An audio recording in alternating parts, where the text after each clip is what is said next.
નમસ્તે મિત્રો, આપ સૌ સાહિત્ય પ્રેમી વાચન પ્રેમી મિત્રોનું ઓડિયો ગુજબુક્સમાં સ્વાગત છે.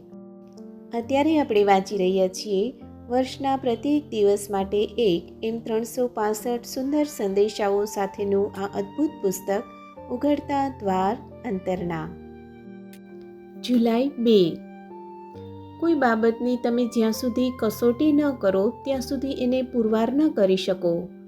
તમારે શ્રદ્ધાથી આગળ આવવું જોઈએ અને દેખીતી રીતે અશક્ય લાગતું હોય તે કરવું જોઈએ. તમારે તમારી જાતને અતિક્રમીને તમારી મર્યાદાની ઉપરવટ જઈને જીવતા શીખવું જોઈએ, જેથી મારા થકી સર્વ કંઈ શક્ય છે તે સાબિત થાય. કેવળ તમારી નાની સીમિત જાતમાં રહીને તમારી મર્યાદાઓને ઓળંગી જવામાં ભય અનુભવીને જીવનને કસોટીએ ચડાવતા ડરીને જીવશો તો તમે કશે નહીં પહોંચો. દરેકે દરેક બાબતમાં મારો જ હાથ હોય છે એ જોઈ નહીં શકો. કશાનો ભય ન રાખો.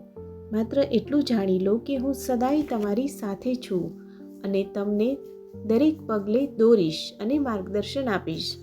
દુનિયાને બતાવો કે જેઓ મને ખરેખર ચાહે છે અને દરેક બાબતમાં મને અગ્ર રાખે છે, તેમના કલ્યાણ માટે બધી બાબતો સાથે મળીને કામ કરે છે. ચમત્કાર પર ચમત્કાર બનવાની અપેક્ષા રાખો અને તે બનતા જુઓ. આ જીવન જીવતા અને એને કાર્યશીલ બનાવતા શીખો. તે સાથે નવા સ્વર્ગ અને નવી ધરાનું પ્રાગટ્ય નિહાળો.